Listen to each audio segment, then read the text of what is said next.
I'll say this, being considered an idiot is no box of chocolates. Well, that's what Forrest Gump always said. And I should know, because I was his pastor for 27 years.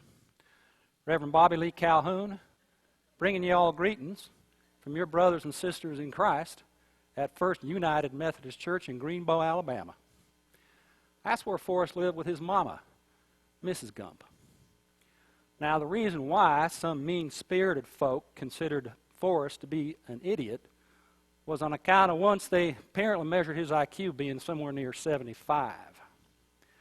But old Forrest once told me, Reverend Bobby, I know I sound slow, but I think things pretty good.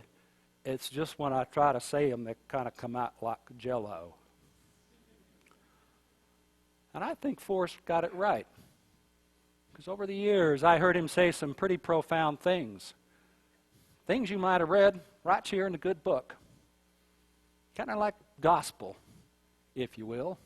And remember, that's just a Bible word for good news. Let me tell you about some of my favorite examples. Life is like a box of chocolates. You never know what you're going to get. Now that kind of reminds me of Jesus, telling his disciples to stop worrying all the time about what's going to happen and just do your best and give God the rest. Forrest actually learned that little bit of wisdom and a whole lot more from his mama, who could explain things to him in a way that Forrest could always understand, he said. Now, Mrs. Gump was a remarkable woman. Just like God loves and accepts each one of us like we are, she loved and accepted Forrest just the way he was. You see, when he was young, Forrest had some real problems with his legs. He needed steel braces to barely even walk. When mean kids would tease him about that and his unique way of speaking, she'd tell him, "You're no different from anybody else, Forrest. You are the same as everybody else." Mrs. Gump also told Forrest, miracles happen every day. And I believe they do. Especially if you think of a miracle as the countless ways that God's love touches our lives. You can think of a miracle as being more than that, if you want. For example, one day, when he was about 13 or so, Forrest was being chased by a bunch of bullies on bicycles throwing rocks and such at him. He was trying to run away best he could with those braces on his legs, and just as they were about to catch him, those pieces of metal just came flying off his legs, and he left those bullies in the dust. And from that day on, Forrest said, "I could run like the wind blows," and run everywhere he did. Now, Forrest always said that his most special friend growing up, and in fact his only friend, was a sweet girl named Jenny Curran. According to Forrest, except for his mama, Jenny was the only person that ever even talked to him. He and Jenny were like peas and carrots, Forrest always said. Now, Jenny's mother had died when she was about 5. She and her sisters lived in a rundown old house with their daddy, who I'm sorry to say had a bit of a drinking problem. And apparently he had lots of other serious problems too, because come to find out, he engaged in some rather inappropriate conduct toward Jenny and her sisters. Now, one day, Jenny asked Forrest to pray with her, that God would turn her into a bird so she could fly away from that scary old house forever. And pray on their knees they did. Now, God never did turn Jenny into a bird, but Forrest figured that God answered their prayer nonetheless, because you see, pretty soon the police came and took Jenny to live with her grandma. She never did have to go back to that old house again. When I asked Forrest about that, all he would say is this: God is mysterious. Now, that could sum up a whole lot of what the good book says about the nature of the Almighty. Don't you think? Now, because he could run like the wind blows, Forrest got to go to college and play football at the University of Alabama. He did real well, except now and then he forgot to stop at the end zone when he got there. He just kept running. And Jenny Curran went off to college at a different school. Forrest would go to visit her there often as he could because, as he said, they were still like peas and carrots. One evening, while he was waiting for Jenny outside her dormitory, Forrest saw her in a parked car, apparently tussling with the driver. Well, Forrest thought she was being attacked. And despite being one of the gentlest persons I ever knew, he pulled Jenny out of that car and pummeled that guy near senseless. Turns out, she was not being attacked. And Jenny got real mad at Forrest for beating up her date. Well, kind of the same thing happened sometime later. Forrest went to visit Jenny at a bar where she worked as a singer. He saw a customer try to grab her. Just knocked that guy right to the floor. Forrest couldn't understand why Jenny then ran out of the bar mad as all get out. When he caught up to her, she turned on him and yelled, "You can't keep doing this all the time, Forrest. You can't keep trying to rescue me." "I can't help it. I love you," he said, apparently for the first time. "Forrest," she said, "you don't know what love is." And she flagged down a passing truck and just disappeared into the night. Well, one way or t'other, Forrest ended up joining the United States Army after college. After basic training, the Army shipped his whole outfit off to Vietnam in early 1968, just when things were beginning to heat up over there. Now, they were out on patrol one day when they came under a ferocious barrage of machine guns and rockets and such. Despite being shot himself, Forrest rescued a whole bunch of his fellow wounded soldiers by doing what he did best, running like the wind blows. He even rescued his platoon commander, Lieutenant Dan Taylor, who had been badly wounded in both legs. Now, that would seem to be a heroic deed to just about everybody, except Lieutenant Dan. You see, a member of his family had fought and died in every single American war. "I guess he felt he had something to live up to," Forrest said. Anyway, despite the lieutenant screaming and yelling at Forrest to just leave him there at the battlefield, Forrest carried him off to a medical helicopter. Because of that, Lieutenant Dan survived his wounds, though I'm sorry to say he lost both his legs. Unfortunately, Forrest was not able to rescue the man he called his best good friend, Benjamin Buford Blue. Bubba, as everybody called him, was hit bad in the chest. "I just want to go home," Bubba said, lying there in Forrest's arms. Then he died. And that's all Forrest would tell me about that. The Bubba's family was in the shrimp catching business down on the bayou. Before he died, Bubba asked Forrest to be his partner in that business after they got out of the Army. "We'll split everything 50-50, Bubba told him. So Forrest promised Bubba that he would. In Field Hospital now, Forrest was happy to find himself lying next to none other than Lieutenant Dan. However, instead of being glad to see Forrest and thankful for saving his life, Lieutenant just cussed Forrest out something fierce. Said Forrest had robbed him of his destiny to die on a battlefield just like his forebears had all done. I guess some of us just can't accept the notion that we all need saving from something, sometime. To pass the time while he was recuperating in the hospital, Forrest learned to play ping pong. He was really good. Told me, "I guess it just kind of come natural to me." One day, an officer come dressed in real sharp uniform, walked up to him in the hospital, saluted and said, "Congratulations, son. You are getting the Congressional Medal of Honor." I can't count him saving Lieutenant Dan and them other wounded soldiers. So a couple of weeks later, they sent Forrest to Washington, D.C. to get his medal directly from President Johnson himself right there in the White House. Afterward, Forrest went for a long walk around that big pool, that's right next to the Lincoln Memorial. Still proudly wearing that Medal of Honor right around his neck. Well, all of a sudden, Forrest found himself surrounded by a bunch of real angry people, apparently protesting the war. Even though it was real noisy, Forrest heard someone calling out his name. And who should it be but Jenny Curran? He hadn't seen or heard from Jenny in a long time on account of her having quit school and run off to San Francisco. She never had answered any of the many letters that he had faithfully sent her from Vietnam. And Jenny threw her arms around Forrest, gave him a real big hug. Forrest told me that was the happiest moment of his life. Me and Jenny was just like peas and carrots again, he said.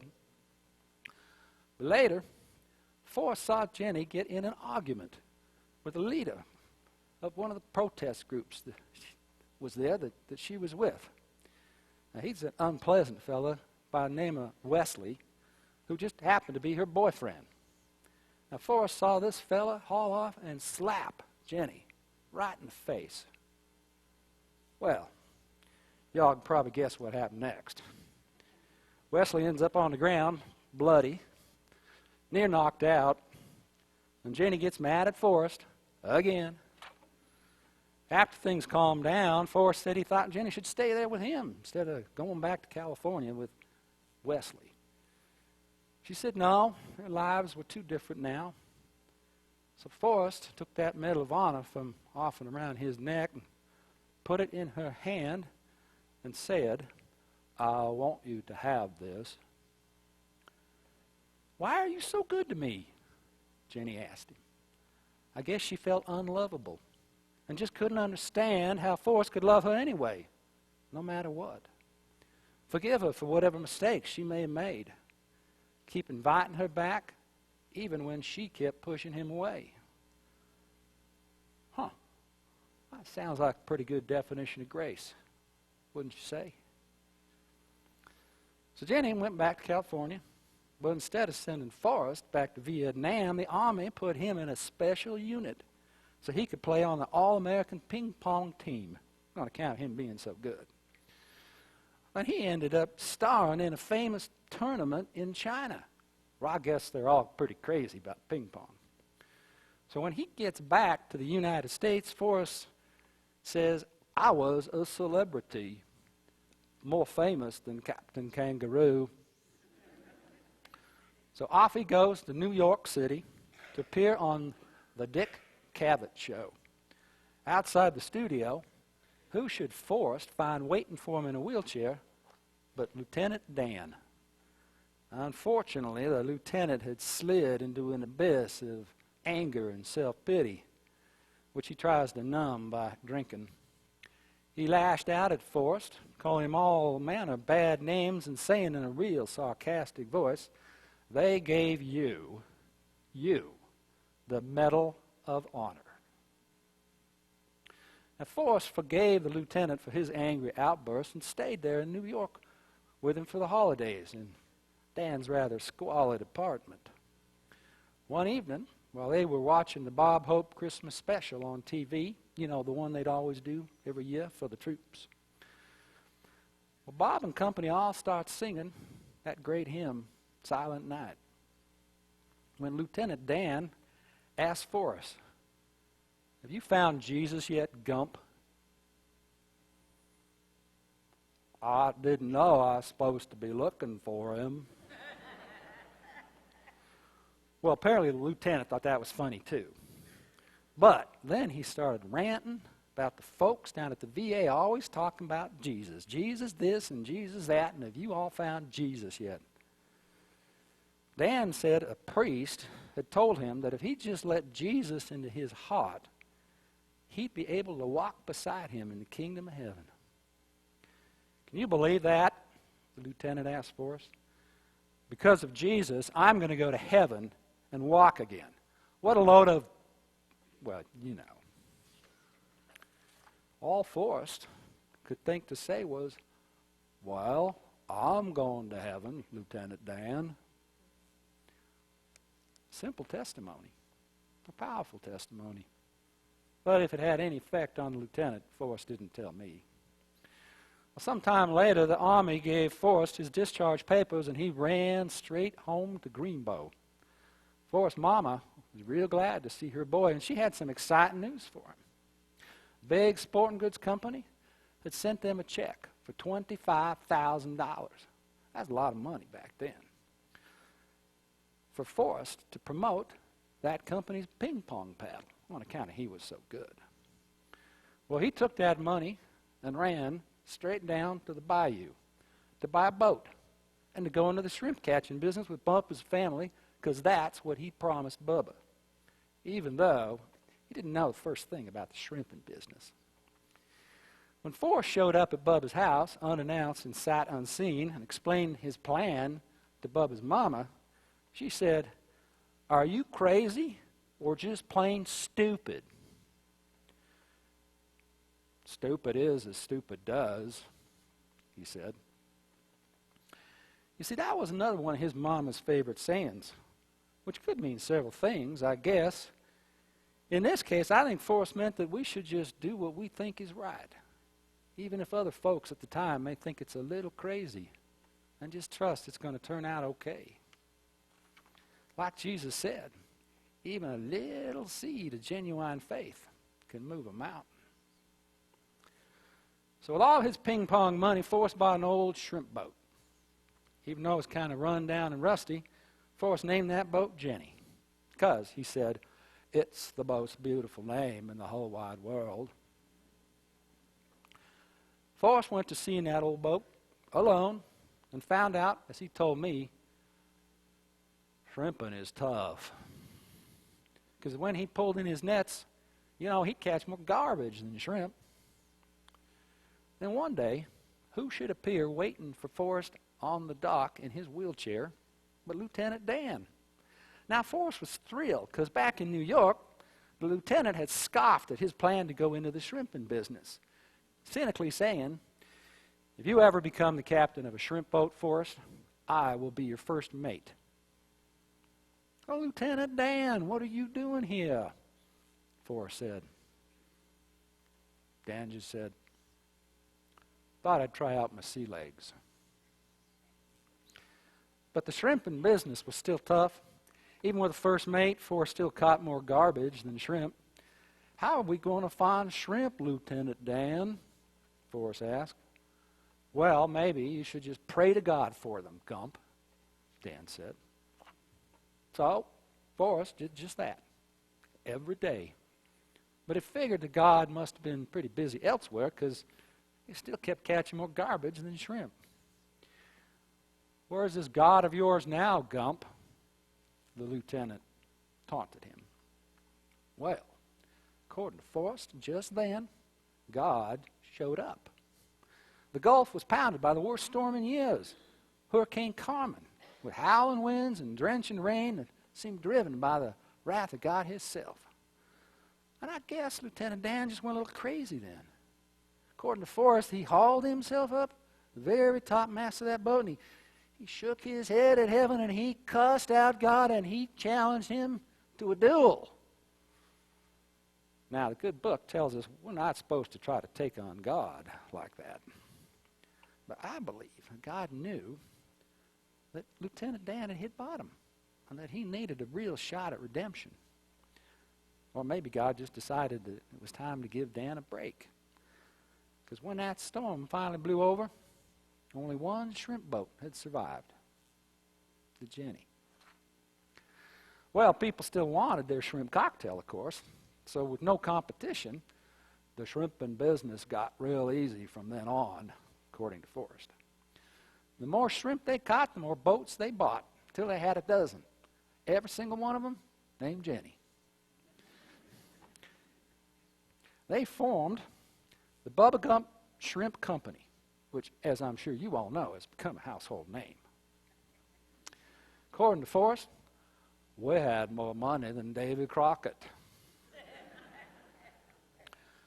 Well, honoring his promise to Bubba, Forrest sent half of all that money to Bubba's mama. Bubba's mama, who near straightaway fainted when she saw how big that check was. And Forrest remembered his mama saying something. She said there's only so much fortune a man needs, and everything else is just plain showing off. But like the Lord said, for unto whomsoever much is given, much will be expected. So Forrest gave a whole bunch of his money away. All manner of good causes. A hospital for shrimpers and all sorts of good things. One afternoon, Forrest and Lieutenant Dan were on the boat. When Dan just turned to Forrest and quietly said, "Forrest, I don't think I ever thanked you for saving my life." Then Dan pulled himself up on the rail, dropped over the side, and began swimming, a strong backstroke in the calm water, just looking up at the sky and smiling. Now, when Forrest described that scene to me, I was struck by how much it sounded almost like, well, a baptism. And Forrest said, "Lieutenant Dan never actually said so, but I think he made his peace with God." Now, life would have been just about perfect then for Forrest, except he missed Jenny a lot. It's a good thing he didn't know how bad off she was out there in California, because she's gotten involved with more no good men and drugs.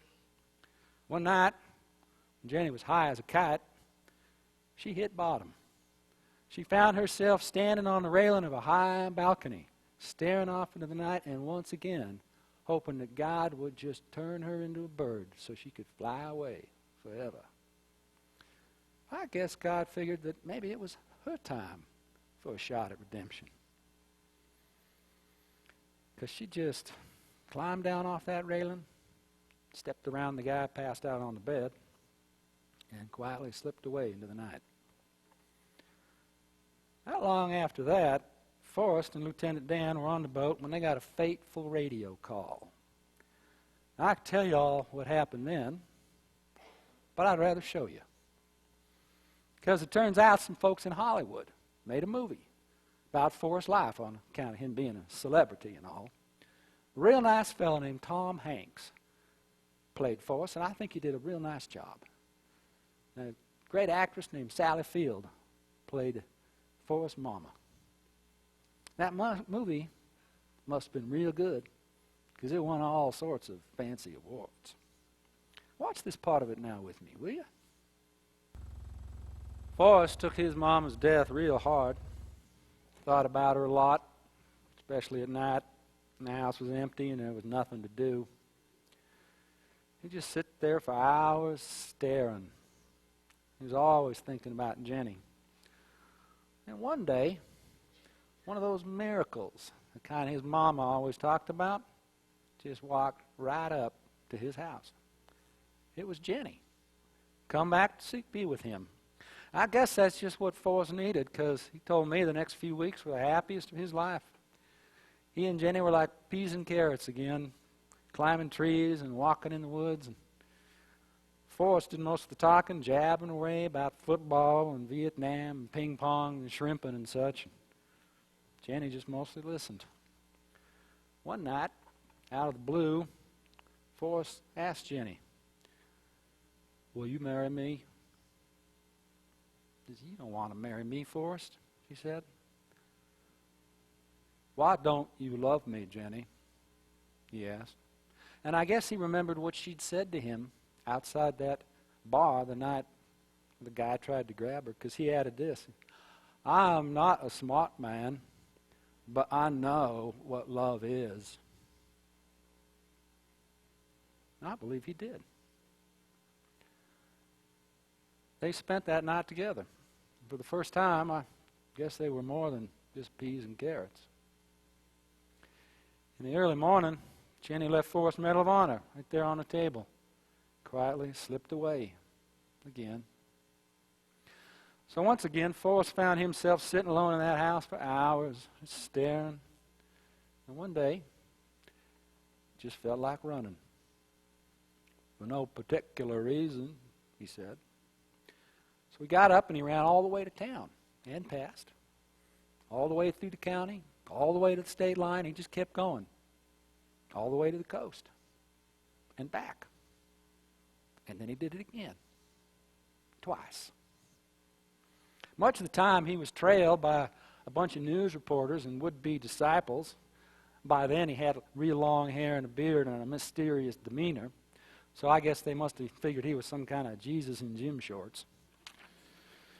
Maybe he sounded a little like that, because when they asked him, who are you really? What are you trying to prove? And what are you searching for? All he would say was, I just felt like running. Then suddenly, after going for 3 years, 2 months, 14 days, and 16 hours, Forrest suddenly stopped, turned toward the crowd and just said, I'm pretty tired. Think I'll go home now. Well, his disciples just stood there looking devastated and watched him walk off. What are we going to do now? They cried. Jesus in gym shorts. One day after Forrest got back to Greenbow, he got a letter. It was from Jenny. She'd seen his cross-country runs on the news, and in her letter, Jenny asked Forrest to meet her in Savannah. So off he went, running fast as the wind blows, with a box of chocolates. At Jenny's apartment, she introduced him to an adorable 3-year-old boy. Her son, she said. And Jenny said she'd named him Forrest, after his daddy. His daddy's got the same name as me. He said, you are his daddy, Jenny said. Well, Forrest Gump told me he felt right then like he'd been struck by lightning. He swallowed hard and he asked Jenny, is he smart or is he like, he's one of the smartest in the class? Jenny said, isn't he beautiful? He's the most beautiful thing I've ever seen, Forrest said. Then Jenny said, I'm sick, Forrest. I got some sort of virus. Doctors don't know what it is, but there's nothing they can do about it. Well, you can come home with me, Forrest said. I'll take care of you if you're sick. Jenny's reply, will you marry me? All Forrest said was, okay. So Jenny and little Forrest moved into the Gump house in Greenbow. I was privileged to pronounce their marriage inside of a beautiful lake reflecting the sunset. Who do you think should show up there at that time but Lieutenant Dan, walking on a cane with prosthetic legs, with his lovely fiancée Susan by his side. I could tell you all what happened after that, but again, I'd rather show you. Please watch.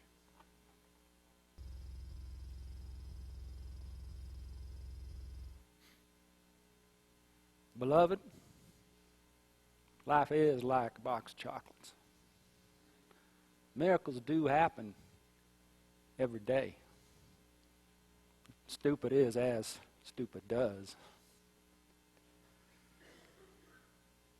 We know what love is. And God is mysterious. It's all good news. It's gospel. Amen.